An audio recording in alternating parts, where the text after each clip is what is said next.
Every team, every topic, everywhere. This is Believe. It wouldn't be the holiday season if there wasn't candy, right? Celebrate the holiday season with the Holiday Crush. They've sprinkled candy with a holiday theme and fun-packed challenges every week for 5 whole weeks, finishing on January 4th. The more challenges you complete, the better your chances of unwrapping delicious rewards. So, are you ready to crush the holidays? Play the Holiday Crush now. Download it from the App Store, Google Play, or Windows Store for free. Terms and conditions apply.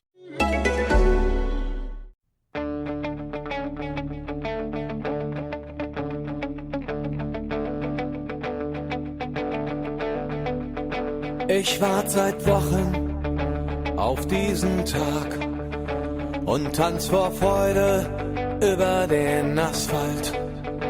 Als wär's ein Rhythmus, als gäb's ein Lied, das mich immer weiter durch die Straße. Hello and welcome to Gegenpressing, the German football podcast from the Football Grad Network. I'm your host, Bryce Dunn, and joining me, as always, is Chris Williams. Chris, how have you been? Bryce have been very busy. I do not know where that last week went. And as we said just before we came on air, Friday night's game feels like a month ago. So I don't really know where I am with regards to time at the moment. But I'm all right. How are you? Yeah, not too bad. I have a similar feeling, if I'm being honest. It does seem like a long time ago, doesn't it? But we'll be able to relive it all. And there's plenty to talk about, isn't there? So yeah, let's bring it on. But obviously, joining the two of us is not John McKenzie, even though Gladbach did lose this weekend. Normally, we'd bring him on after that type of thing, but we've spared him this week. Is Manuel Veth? Yeah, hey, how's it going, Bryce? How's your week? Not too bad, you? Yeah, pretty good. Just gotten back from across the water from America, from the United States, and hope to keep the trawl out a little bit doing this podcast, but I'm pretty good otherwise. How about you? How's your weekend been? Yeah, fairly quiet. The only thing I had going on was watching a lot of sport and taking the cat to the vet. So that wasn't exactly too exciting. But were you in America for any footballing reasons or just a holiday on this occasion? Just mostly holiday. I have friends down there. Got a really interesting visit to Facebook. Buddy works there, so that was fascinating. And I went to CenturyLink Field, home of the Seattle Sounders, got my CONCACAF Champions League accreditation sorted. So yeah, but mostly pleasure, to be honest. Very good. Well, I hope you had a good time. And, well, we certainly had a good time watching RB Leipzig play on the Friday night game as they beat Augsburg 2-0. Augsburg have had a fairly good season, if we're being honest. Not that Manu Veth will want to talk about that. So we're going to talk about RB Leipzig. It seems like they're back on track. They've moved up to second in the league after this one. And, yes, they do have a tough midweek game ahead in the Europa League against Napoli. Manu, there was a rather large interview as well that we're going to discuss with Ragnick. But let's talk about this Friday night game first. They seem to, after a little bit of a shaky season, or maybe a shaky start to the year, they seem to have got back on track with this 2-0 victory. Yeah, and this was their second win in a row, and actually this is only the first time in the history in Leipzig's rather short Bundesliga history that they've played 2 games back to back without conceding. So yeah, I think they've sort of, I mean, it's going to be interesting to see how it's going to be for them with the Europa League fixture, right? The midweek fixture that's going to affect them to a certain extent. But I get the sense that they have cut down a little bit on the spectacle and just trying to get results at the moment. And I think that's something that has helped them in this case. And I think that's something that also comes with maturity, playing more games in the league. Ralf Hasenhüttl's maturity as well as a coach. Remember, he's always quick to point out that he is not an experienced coach yet. This is only his third full season in the Bundesliga. So I think it comes down to that, and just also learning how to play without Emil Forsberg, who's thankfully actually he's back. It looks like he might actually be back for Thursday's game as well. And that's been an important player for them last year, right? And not having him in the lineup, or when he was in the lineup, he was struggling with fitness. So I think these are all things that come to play. And I think, Chris, we've talked about so many times about this, is maturity is such a big thing for them right now. We often forget how young of a club they are. Yeah, it is. I think it's going to be a test, and I'm sort of on the fence on this because they've put some good results back to back now. I just am a little concerned about how poor they were when the Champions League was on. Now, I know there's a bit of a more of a break to come should they get through this round of 32 into the next round of 16. So I just fear for them that just as they're starting to get their Bundesliga form back, that they're going to go into Europe, which I think they found difficult. Now, hopefully, you would hope that they've learned from their experiences in the Champions League and they will sort of now know how to play. Well, it'll be Thursday, Sunday for the most of it, won't it? Which is very difficult. It's a day. It's only a day difference on a match day. But when you're playing every game on a Sunday in the run-up to your Thursday night Europa League games, it can become a bit strange. I remember being at Old Trafford for Rostov's visit when I was over there for football grad, and Mourinho was not keen on playing Thursday, Sunday. Said he hated it. So it'll be interesting to see how Leipzig like it, because a lot of teams don't like it, but then they don't really have that much experience of not playing Thursday, Sunday. So it'll be an eye opener for them. But with regards to this game, it's what they needed, wasn't it? They've gone straight back up the table. I think we're all starting to think maybe they might not blow it as such, but fourth might probably be the best that they could get. But they've taken them back to second, and they've got that point difference between Dortmund now. And if they can end the season where they are, which is vastly behind Bayern Munich, I think we could all say that Leipzig have had another good season to finish where they did last season.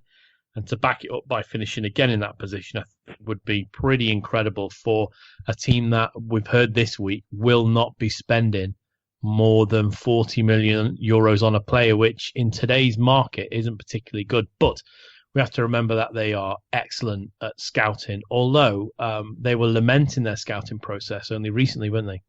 Yeah, they brought in, remind me of his name. He used to run Southampton's scouting, and Tottenham, widely regarded as the guy who brought Dele Alli to Tottenham, right? And he's now the head of, development and scouting, I believe. Youth development and scouting at RB Leipzig. So an Englishman, which is fascinating. Leipzig like to fish in that pool. They like to bring in these young players. In regards to the 40 million, this is something that we discussed last week as well, right? Everyone is moaning about 50+1 and how it hurts the clubs developing and not being able to compete with teams from abroad, which I think is nonsense, because the Bundesliga is actually the league with the second most money in Europe. The big problem really is financial fair play, and this is something that Ralf Rangnick pointed out in this interview. He said, look, we are still ranked last in television revenue, right, in the Bundesliga, because we're such a young club. It's a 3-year coefficient thing. On top of that, it's a 5-year.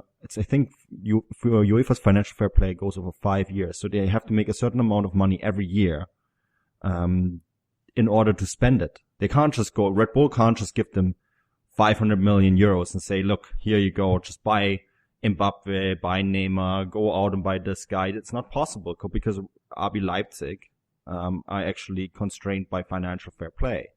So a lot of times people are saying, well, so an owner could just come in, buy a club, and then make a super club out of it. If this club actually sticks within financial fair play, it's actually not that easy, right? Because you need to be able to have a history of making money, and you have to have a history of being competitive in the Champions League. So they were actually about 3 years out.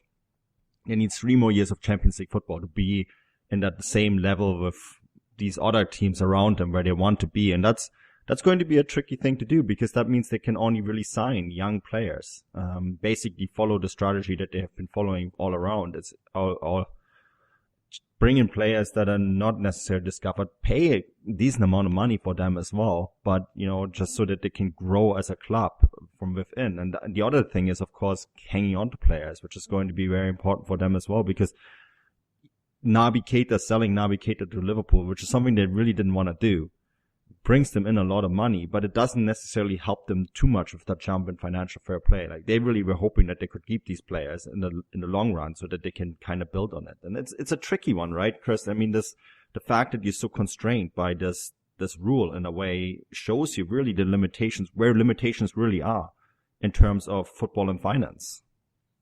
Yeah, it does. And it's interesting that they've brought in Paul Mitchell, as you said, from Southampton and of ex-Tottenham, because it's something that Leipzig have started to look at, and we discussed it a couple of times. It's English or English-based players. Obviously, they had Oliver Burke, who's Scottish, but he was English-based. They also looked at Scott Hogan, which was around about 12 months ago, and then there was Matty Cash as well from Forest that they looked at, and then, of course, they've got Lookman at the moment from Everton. So it's an area that they're exceptionally interested in.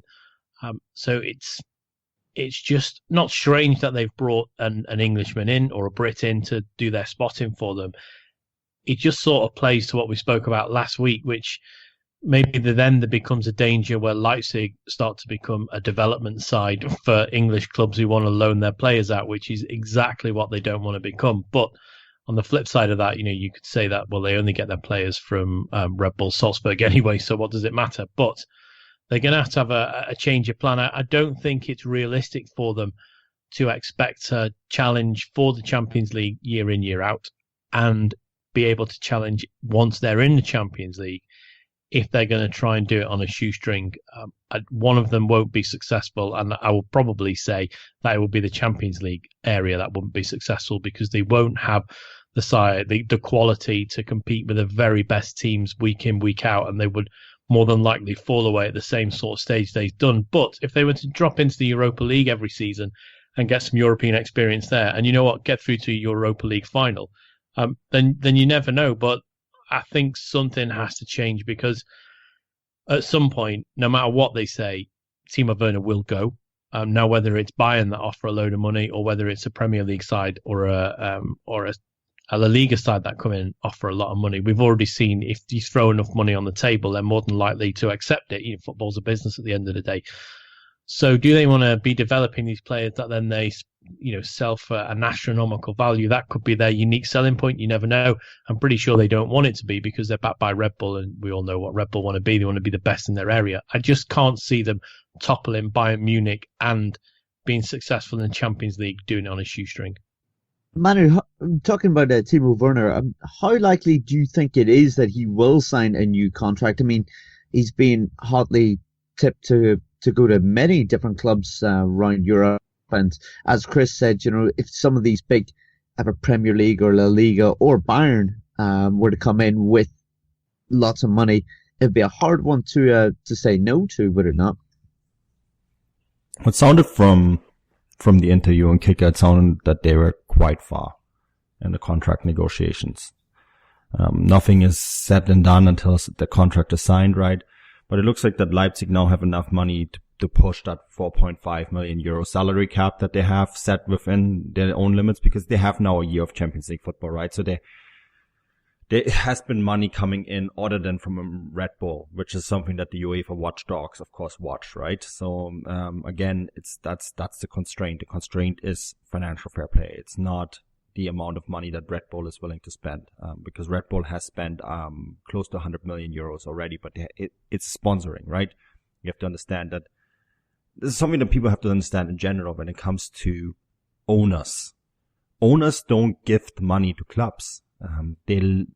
Money is lent, and that's debt, and debt is calculated. It's calculated as debt within financial fair play. So when Abramovich spends money, that money is not gifted to Chelsea, right? That money is something that Chelsea own Roman Abramovich. They have to technically, by accounting terms, it's expected that they pay it back. That's how it works. It's not just like, oh, here's a bunch of money and you go and sign it. That's not how the financial world works. So, this is very much the same. Red Bull, even though they're the sponsor owner, call them whatever you want, it's not money that's gifted to RB Leipzig, right?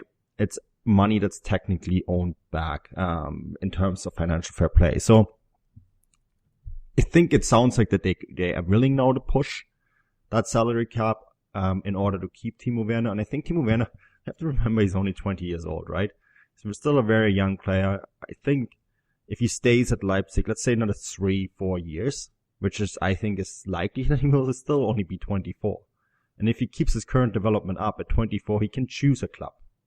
He can just go wherever he wants to. He doesn't need an in-between step for that, right? And I suspect it will be someone like Real Madrid or Barcelona, because if he keeps up his current development, the sky is the absolute limit for him.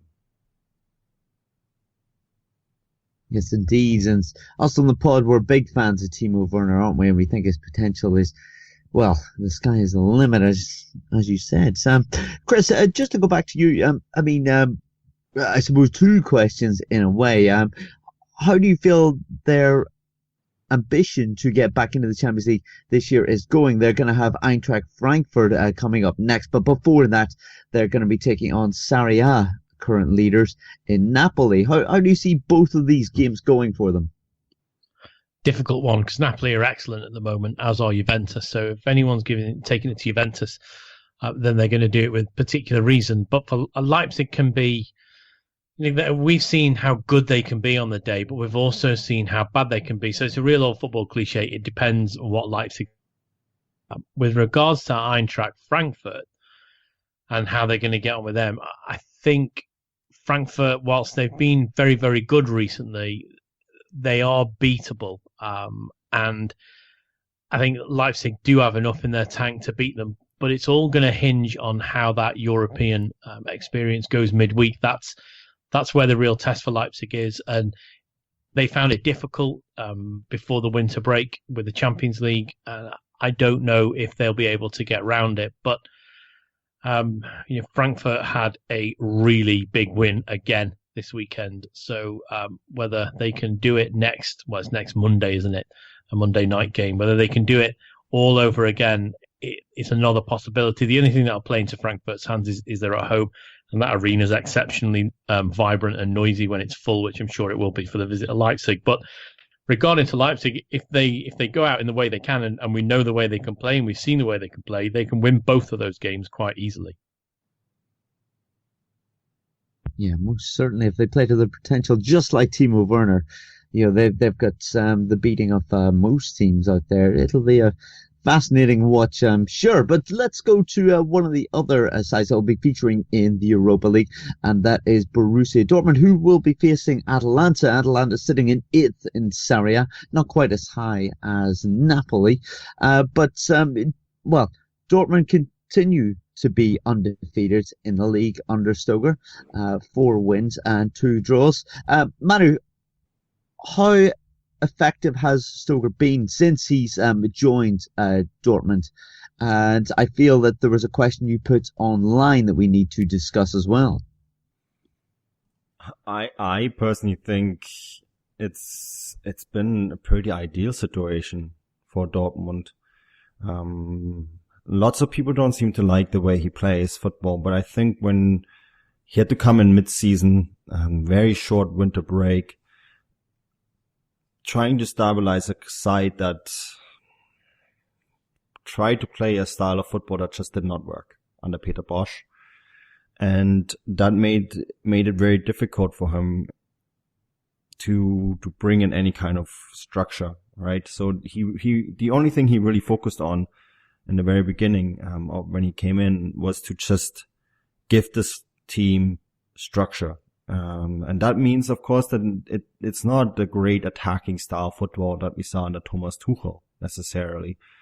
And I think a lot of people seem to judge him on this. It's odd. The guy has won 4 games and tied 2, and he's on track. He's recorded that's 14 points in 6 games. That with that kind of average, you not only qualify for the Champions League, but you actually compete for the Bundesliga title with that kind of point average, right?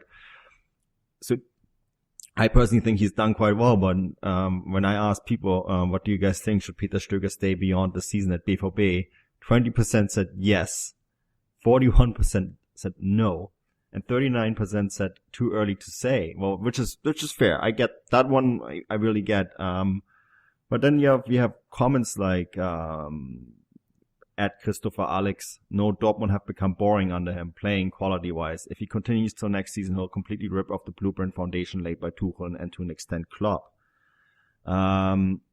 Craig Shapiro, who's always very active on an active listener, he said no, and I'm not a B4B fan, but even I can see he doesn't fit their style of type of player. Plus, they can do better.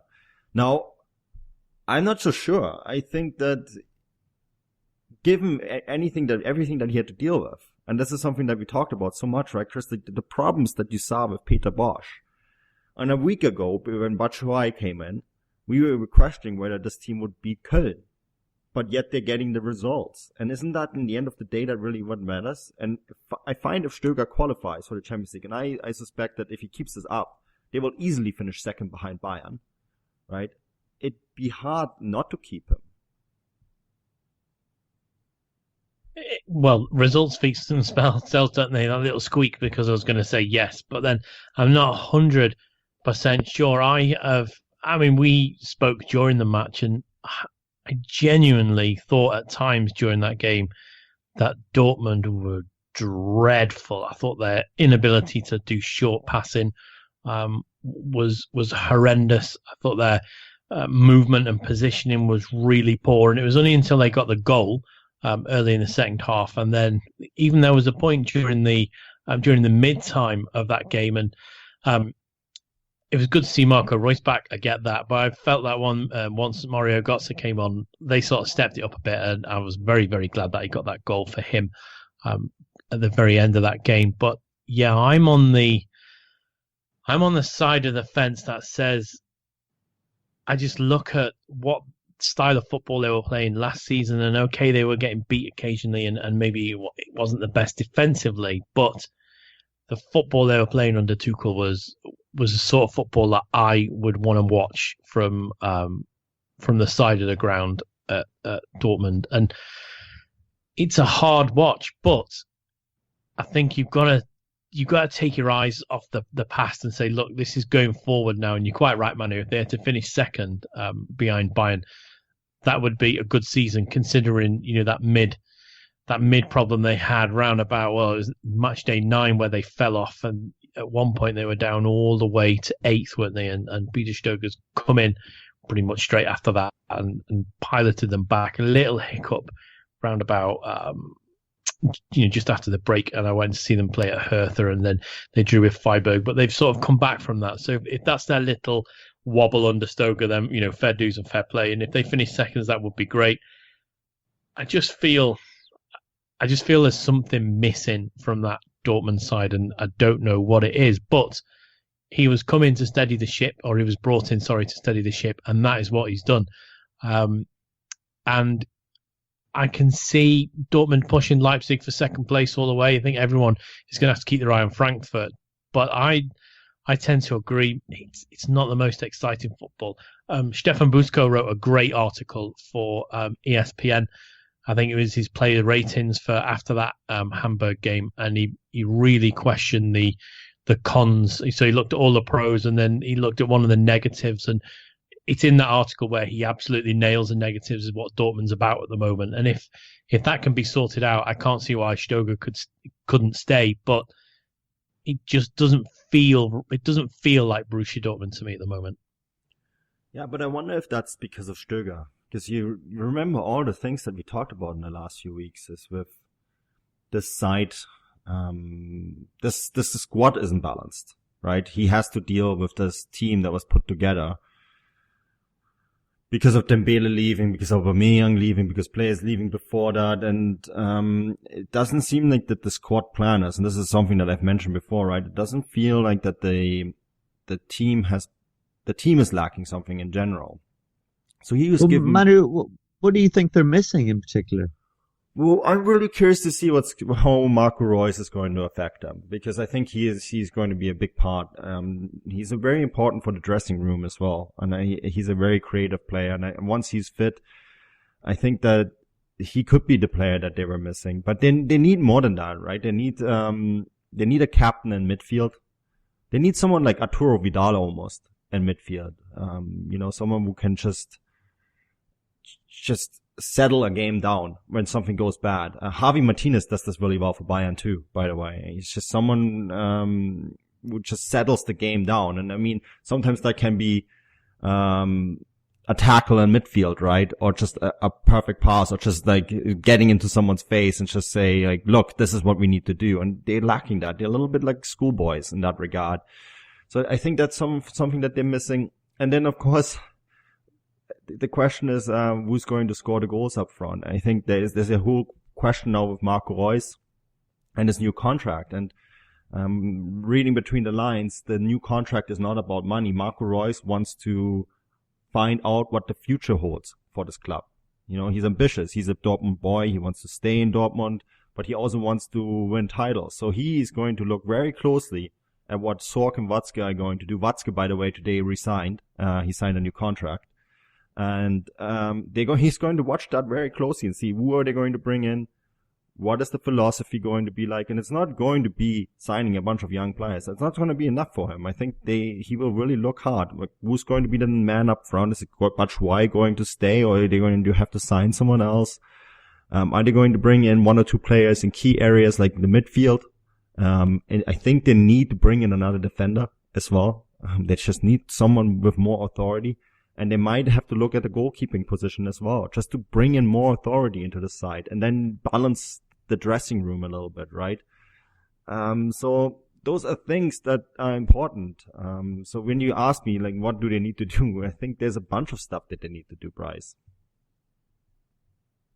I think it was interesting this week that Watzke said they want to sign someone like Xavi Alonso, who had a really good time both Real and then when he went over to Bayern as well. And he said that whilst Julian Weigl is a good player, he doesn't have that burning sensation in his eyes, and maybe he's still a little bit of a boy and he's not a man, and he needs that. And I would tend to agree with that. Dortmund needs something more in the middle, I think, and the ability to spread the play, and maybe just that.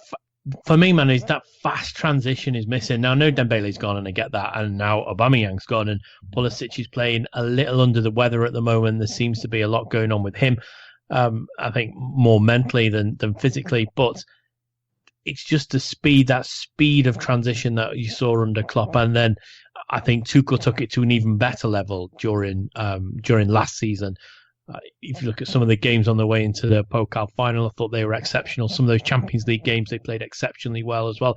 I look back to the Monaco games where I think by rights they should have won those games, even though they were well beaten in the end. They had the chances to win it, especially in the home leg. But it's that speed and that transition and just that buzz around that team that I can't see at the moment. But then I think we have to remember also that he doesn't have two of those players and maybe even three of them who are playing at the top of their game at the moment. So it'll be interesting. It was also quite telling to see his comments about Batshuayi. They're pretty sure that they might not be able to get them. In fact, there's a really good quote where Watzke said that if you deal with Roman Abramovich, if they say "niet," it means "niet." Mm-hmm. Yeah, that's going to be a tricky one, especially if he keeps scoring like that and then has a good World Cup. So I think it's going to be tricky, but I mean, maybe it's going to happen. Who knows? Watzke is so well networked that he could maybe make it happen. But maybe that's not a bad thing either. Maybe they need someone different anyways. So that's a very, very good question all around. I think that the Xabi Alonso one, that brings us back to that boys club a little bit, doesn't it, Chris? That's often how they feel like in recent weeks. They just feel, it's like they're a bunch of boys. They're just not there for them. I think that one of the reasons why you wouldn't have the kind of stuff going on with Dembele and Aubameyang at Bayern is because there's man there in the dressing room that would have addressed him and said, like, look, you can't do this. You're playing for Bayern. You can't create a circus here. That's not possible. You know, I feel like sometimes that's something that's very important for squad composition. And you often forget that Dortmund are a very rich club. They are, I believe they're in the top 10 in Europe when it comes to the richest club. And when it comes to UEFA coefficient standings, actually, they're right smack between the two Manchester teams. So this is a big club that's been very, very much underperforming this season.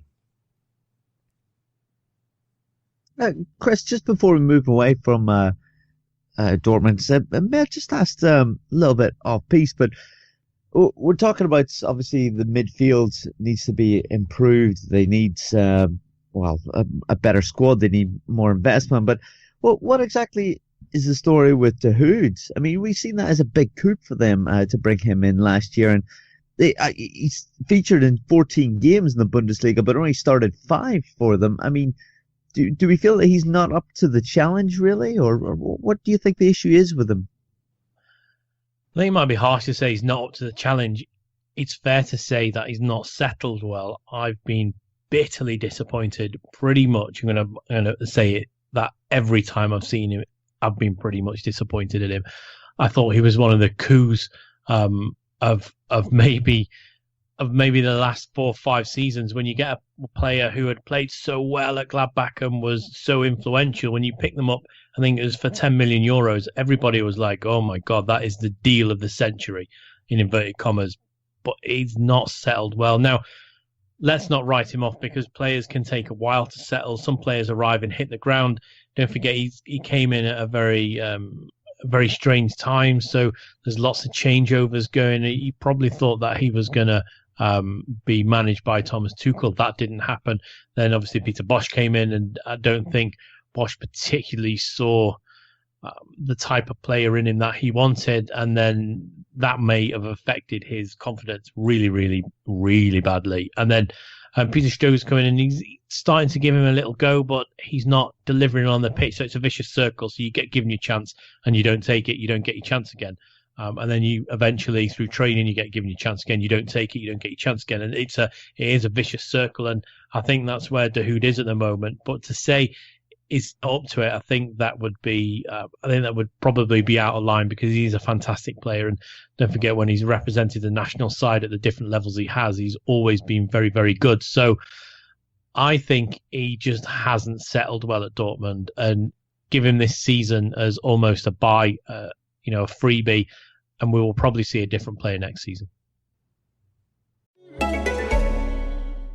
Hi, this is Rachel Fisher. And this is Desi Jenikin. And we host the Hollywood Crime Scene podcast. We're really excited to tell you about the best Christmas ever on AMC+, where every day feels like Christmas morning. It's the holiday season, and that means it's time to see old friends like Buddy the Elf, Heat Miser, and Clark Griswold. Plus, you get a stocking stuffed with highly acclaimed AMC series like The Walking Dead and Mad Men, new series like Gangs of London and The Walking Dead World Beyond.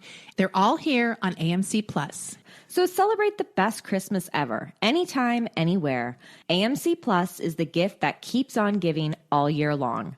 Sign up today at amcplus.com. AMC Plus, only the good stuff. It wouldn't be the holiday season if there wasn't candy, right? Celebrate the holiday season with the Holiday Crush. They've sprinkled candy with a holiday theme and fun-packed challenges every week for 5 whole weeks, finishing on January 4th. The more challenges you complete, the better your chances of unwrapping delicious rewards. So, are you ready to crush the holidays? Play the Holiday Crush now. Download it from the App Store, Google Play, or Windows Store for free. Terms and conditions apply. Well, here's hoping, because as you said, he was quite the player last year, wasn't he, for Gladbach? And that's where I feel we're going to move to next. We've seen Borussia Mönchengladbach lose to Stuttgart over the weekend 1-0. And as I said at the start of the podcast, we don't have John here, who we normally turn to discuss this. It feels like the wheels have come off the Gladbach bus, if I'm being honest, Manu. We've seen out of last 10 games, in fact, they've only won 3.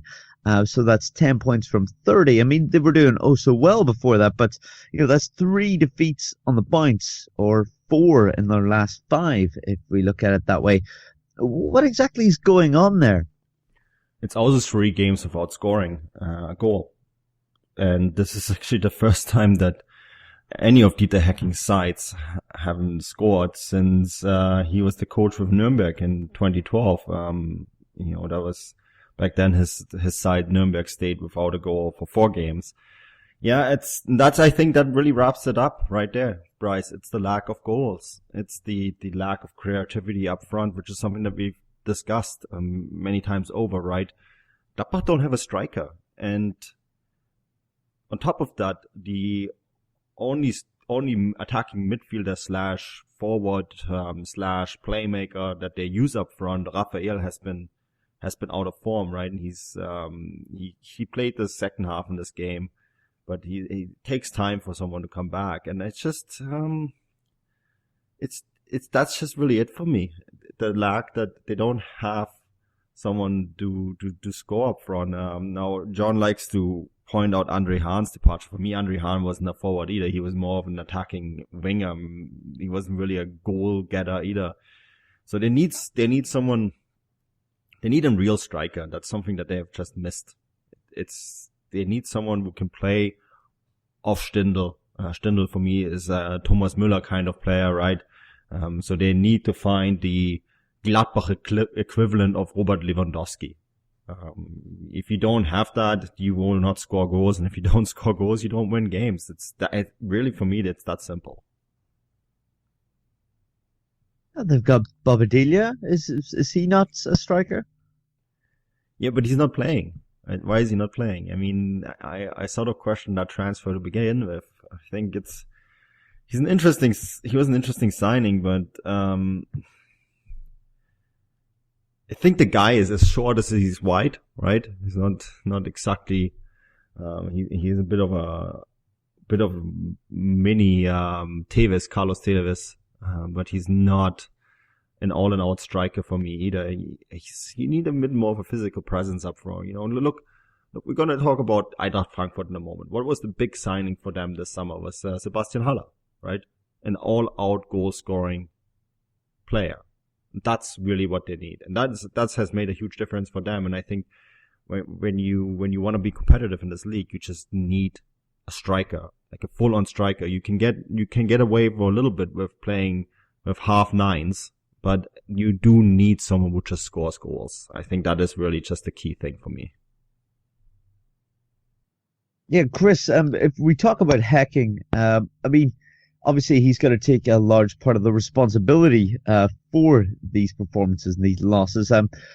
How much is he a threat of losing his job at the moment? Oh, that's a very good question, Bryce, because whenever you sack a coach, who do you bring in? So who would Gladbach want to bring in if they sacked him? That is a question. I don't know whether he is at risk because, I mean, they are dropping down the table rapidly. I mean, it wasn't that long ago where we thought, they could potentially qualify for the Champions League. Now, because the league is so close, a couple of good back-to-back wins could bring them up. But as it stands, they dropped to 10th, which is nowhere near good enough. I would say, Bryce, that if their problems continued, now there's a big gap between 11th and 12th. If they were to somehow find themselves 12th by the time I hopefully see them play on match day 25, I think, might have a bit of a longer press conference that Friday evening. Not particularly sure though, but it would signify a problem if match day 25 predicament they're in now. And if that happens, it would have that feel that we had last season, when he departed after the Saturday night game. I think it was live on Sky Sport in Germany, and we basically saw him go out the door that evening. So I think he might be able to recover it. But Manu's right; they don't have a striker. Last season, when they're playing in the Europa League and they were excellent, it's because the likes of Stindl were firing brilliantly and Rafael as well. And, Manu's already said he's not playing. And you mentioned Bobadilla, although he's 30. So I know that's not particularly old, but in Bundesliga terms, it's getting that way. And then they've got Thorgan Hazard, who's a left winger and he's playing as a striker. So when things don't go well, it's hard. And I don't think maybe Vincenzo Grifo has chipped in as much as maybe I thought he was. But there are goals in that side. You would expect somebody like Zachariah to be able to chip in with the odd goal as well. On the edge of the area as that midfielder. Sometimes when you play with a defensive two in the midfield, you can allow one of them the freedom to operate on the edge of the area to pick up any loose balls. That's not happening. I thought every game I've seen them in the last couple of weeks, they've been really poor. And Manu nailed it down. They don't have a striker, but they also don't seem to have any idea. And that is very worrying. And it must be worrying for everyone that goes to Borussia Park, whether they can get out of that. But they seem to be in a little bit of a free fall at the moment. Their next couple of games are going to be key, Bryce. And as I say, I'm due to be out there on match day 25 at Gladbach for their home game. So I may be looking at a different manager if they haven't won by then, or that might be the night where he finally goes. And I hope not, because no one wants to see a coach lose his job, but he's got to start to turn it around quickly. I don't think they're in any danger of falling that far down the league, Bryce, that they get into any sort of relegation problems, into that relegation slot down in 16th. But they won't want to go from knocking on the door of the top four to finishing mid-table. That would be a disastrous second half of the season for them. What about Hans Wolf? Would he be someone that they could possibly turn to after being sacked from Stuttgart? I mean, young coach, sorry. Do you want to bring someone in at this part of the season when you're already in a deep lull? That's got to be the question. And, I think we all think it was a crazy that Wolf was sacked, but whether he comes in and does a job at Gladbach, I don't really know whether he could do that. And whenever you sack a manager, you've got to know, is there someone better that can come in and do a better job? And in Dieter Hecking, they've got a lot of experience. And we saw the turnaround. When he came in, Bryce, the turnaround he had at Gladbach was unbelievable. None of us thought that he would have the turnaround he did. And I think we have to remember that he came in and did that. So probably I would think he would be given until the end of the season. I would imagine you're right somehow, Chris, if I'm being honest, but do have Borussia Mönchengladbach will have Borussia Dortmund coming up next on 5 o'clock kickoff on Sunday. That's 5 o'clock UK time, sorry. That is going to be a very difficult matchup for them and may just add to Hecking's worries. Guys, let's move on then. I can't believe, by the way, this is 2 weeks on the bounce. I haven't had to say the Stuttgart coach's name. Brilliant. What's his name, Bryce? Who really wants to hear that? I mean, it's... Hold on. Because for anyone that's listening, I've got this so wrong in the past. Get the beep button ready. Get the bleep button ready. Exactly. Where it's turned the air blue. So you've got... Stop laughing, Manu. We've got Typhoon Korkut. That's it. Well done. Congratulations. That took a lot of sweat and determination, that one, to get that one right. Anyway, back to the football. I'm sure it'll be disastrous, and I apologize to our editors in the future. But let's move on. Let's talk about Eintracht Frankfurt. They're having a rather good season, will we say? They move up to 4th after a victory at the weekend. And yeah, I mean, Manu, would it be a little bit too early to say that they might Champions League spots? I know that it's pushed Bayer Leverkusen down into 5th, a team that you said may push for a Champions League spot or even challenge at the top end of the table. But Frankfurt look good at the moment. It's like it's a little bit like Bundesliga flipper at the moment, right? Every match day, every team gets mixed around. That's it. Next week it'll be a completely different story. Yeah, but we'll go with this one for now. Yeah, we go with this one for now. Although you do get the sense that we have a top 6 now. I think I know that Augsburg, Hoffenheim, Hannover, Gladbach, they're all sitting in 31 points. So they're all looking kind of in, but I do get a little bit of a sense that we have a top 6, and Frankfurt are right in the middle of that with 36 points. And I remember last year around this time, they were losing games like pretty much every match day. They had a very good first half of the season, and thankfully did, because in the end that was really what saved them, right, from going down, even because they had collected so many points in the first half of the season that they were pretty much safe. A bit more balanced this year. That they're looking really good. I mean, that win against Köln, who are now in a really dire spot, isn't easy to beat Köln at the moment, because Köln, and we said this last week, is a playoff match for them every week. So it's a lot of fun. I think it's a lot of fun to be an Eintracht Frankfurt fan right now, and I think that they're now in that competition for a Champions League spot. I mean, is it maybe a bit too early for them to get that spot? Possibly be. It could be a step too far. On the other hand, they have a big stadium. They have lots of sponsors. They have, they're one of those teams, those sleeping giants that I often mention in German football. They're definitely one of them. And maybe that's what it takes to kiss them awake and get them to that next level, to that level where they can become a big club like Dortmund. And I actually look at Schalke as well as a big club, so a financially strong club. So maybe that's it. But I mean, Chris, you always point this out. Getting into Europe is one thing, but then the next development step is so difficult, isn't it? Yeah, it's massive. Look what's happened to Hoffenheim. They did exceptionally well last season to make them qualifiers for the Champions League, and then obviously they fell out and then went into the Europa League. But look at the effect it's had on their season now. I know they're locked on 31 points, so you could say that they have an expectation they could get back into that fifth or sixth place. But you're quite right. There's a top six now. There's a split from sixth to seventh.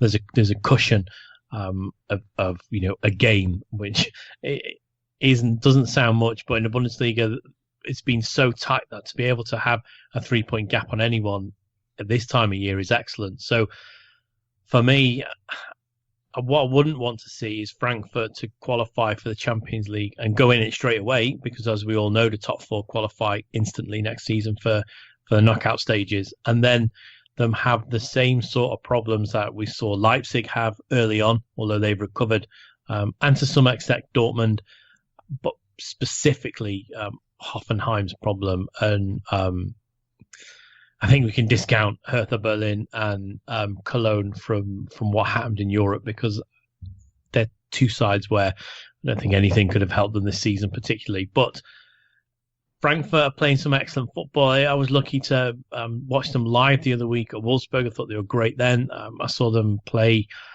Gladbach. I thought they were excellent then. They've been excellent this weekend. And Manu's quite right. For them to take the lead when they did and hold it came out frightened.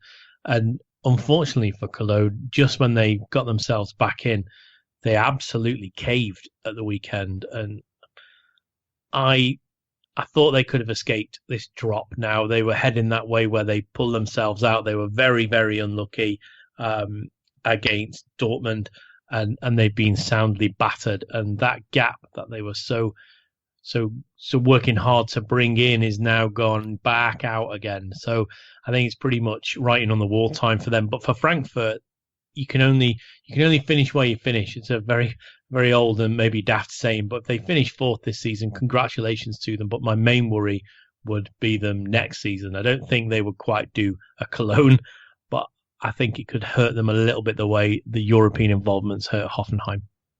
So, Chris, would you say that it would be better for them to finish outside the European places or just outside the Champions League? No, I think it would be excellent for them to finish in the Champions League, because that's where they want to be. They want to be top four constantly. I think maybe Leverkusen and Schalke will just have a little bit more experience as clubs to be able to make that difference up. Schalke are 2 points behind Leverkusen, 1 point behind Frankfurt. I think the next couple of match days will be very crucial, and it wouldn't surprise me to see both those teams go above and maybe Frankfurt to be sixth in the next couple of match days. And that would be about right for them. I think it's key they get into Europe, though. I would love to see them in Europe, be that the Europa League or the Champions League. I just think from the season that German teams have had in Europe, it would be more beneficial for the top four to be obviously Bayern at the top, and then to be either Leipzig, Dortmund or Schalke, or Leipzig, Dortmund and Leverkusen, or even Dortmund, Schalke and Leverkusen. I think going into next season's Champions League, for me, that would be the strongest team as possible as a German four. I know Leipzig are doing very, very well. I just think they probably need a little bit more European experience that they could get from the Europa League and then eventually hit the Champions League and give it what it needs. But for me personally, I think that Bayern, Dortmund, Leverkusen and Schalke would be an excellent top four to go into the Champions League next season. Yeah, most certainly. And yeah, I agree.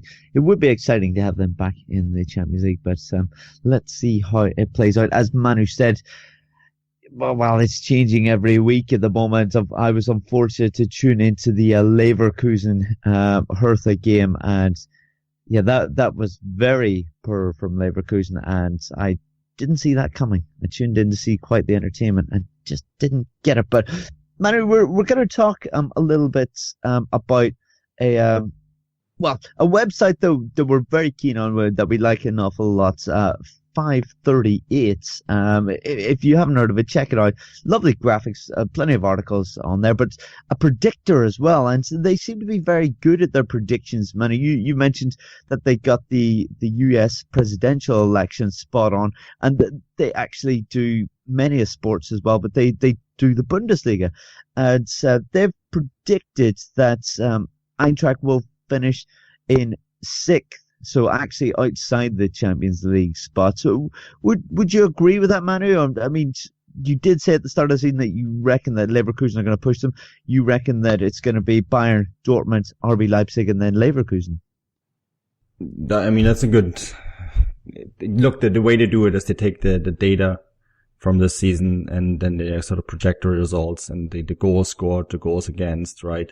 Average wins, and they project the points from that. And I think that we now have enough data into this season. It's very hard. They do actually do this ahead of a season as well, which I think is pretty much impossible because, yes, we have past results, but football teams nowadays, the squads fluctuate too much to use past data to get future results. But I think we're now at the point of season where you have enough data available to sort of make projections, right? And this is really what it is. They project, and 538 is very good at projections because they use a lot of data.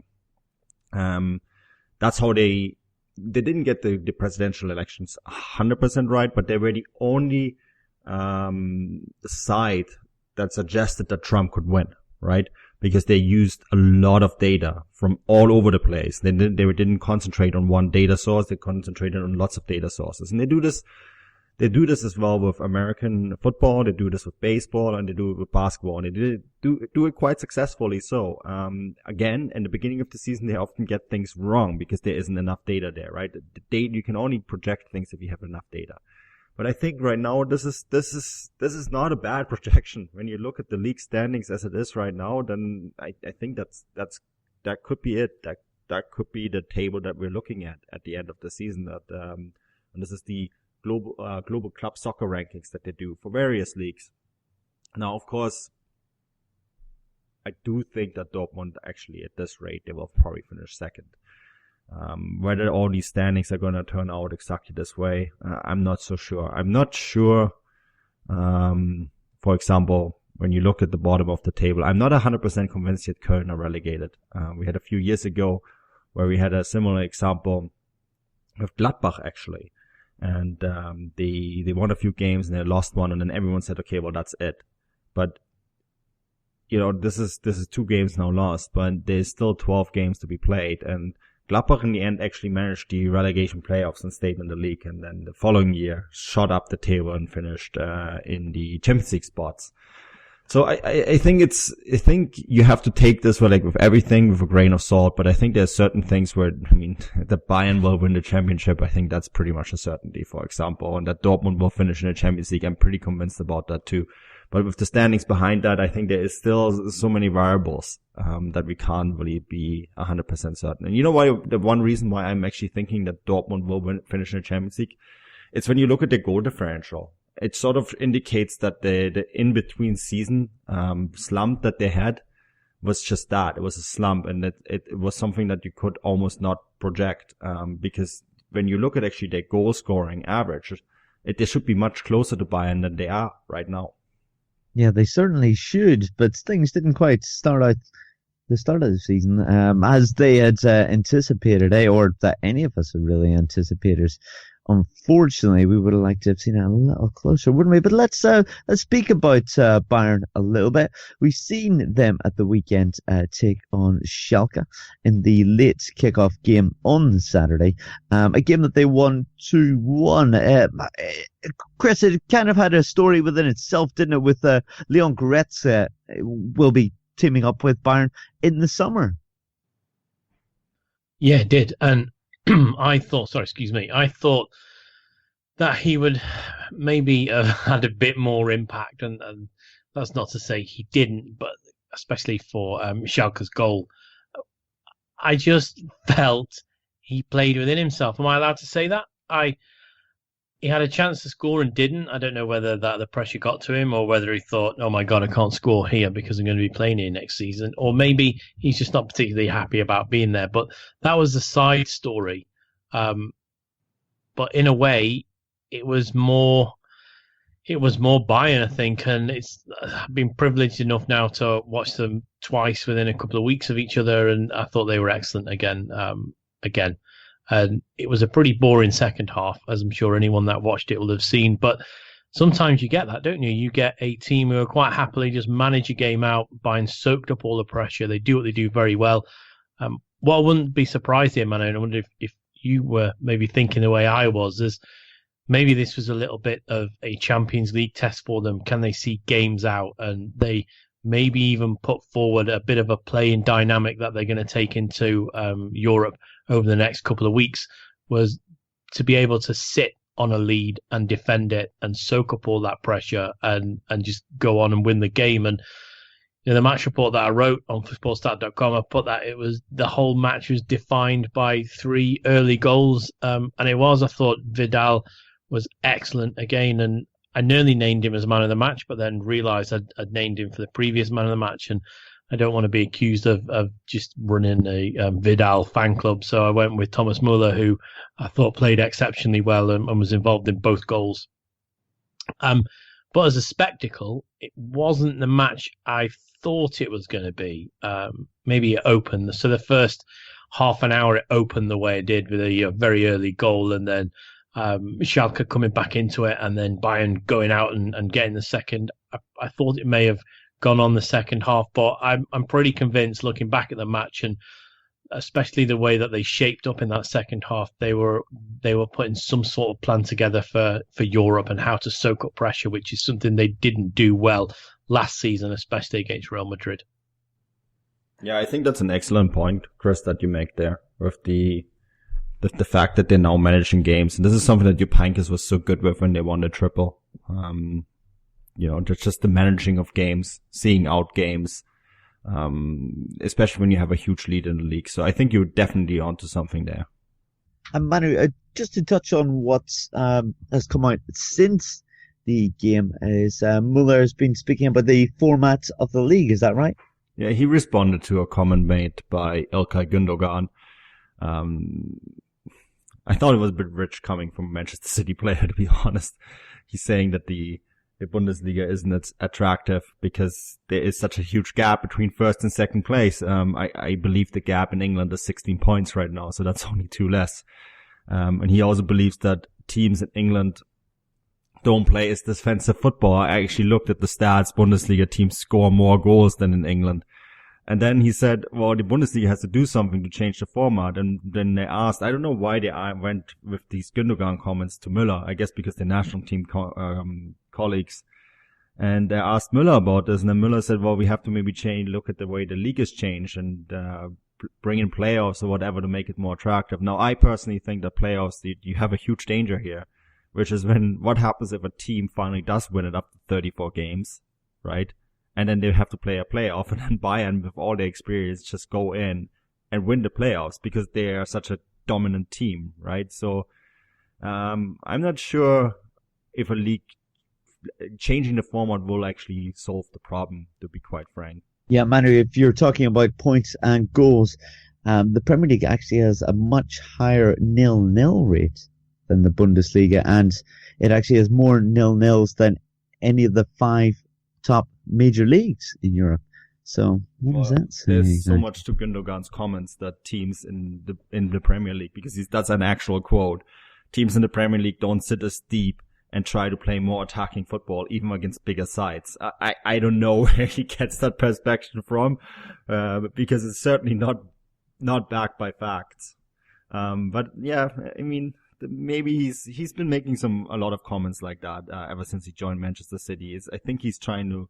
This is no disrespect to City, by the way, but I think he's trying to make the club he's playing for and the league he's playing in bigger than it maybe is.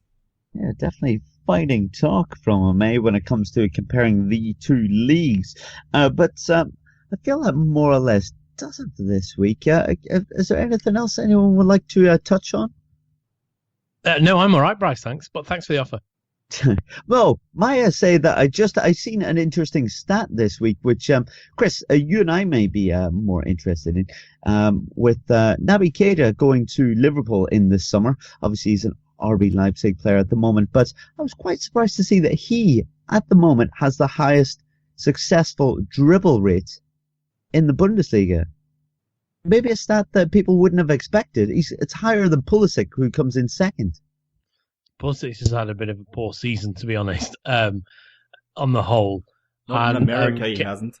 In America, he's not. The saviour, right? Yeah, the saviour of football. Keita likes to take players on. I don't think there's any surprise. That's why Jurgen Klopp wants to break the bank for him. So I'm not overly surprised. You got to look where Leipzig are in the table, and although he's had quite a few layoffs due to his ill discipline, when he's on it, he is very good. I mean, he was hacked to death the other week against Gladbach, predominantly by Lars Stindl, who kicked him all over the place.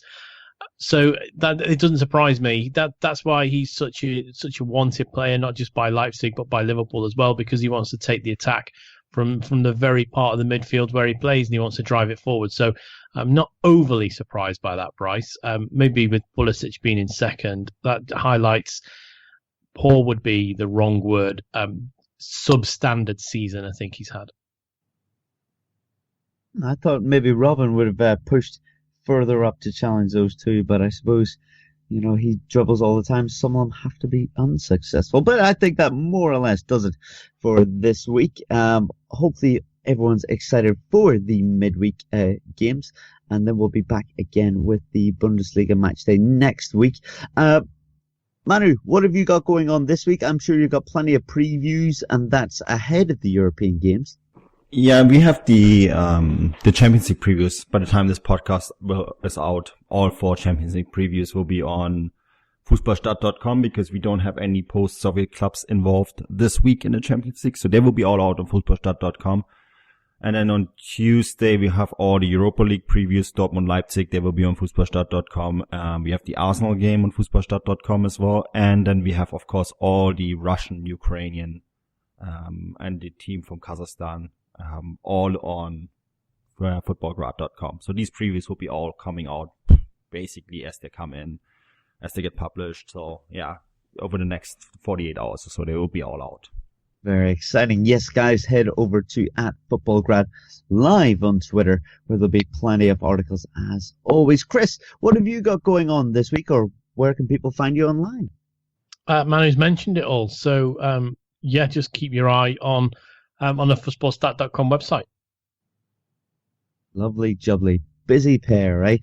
Well, until next week, guys, enjoy all the football coming your way. If you've enjoyed the podcast, please head over to the likes of iTunes or wherever you get the podcast from, and just give us some nice comments or feedback, and get in touch on the likes of Twitter. We want to hear from you as well. I've been your host, Bryce Dunn. You can find me on Twitter @BryceDunn11, and until then, auf Wiedersehen.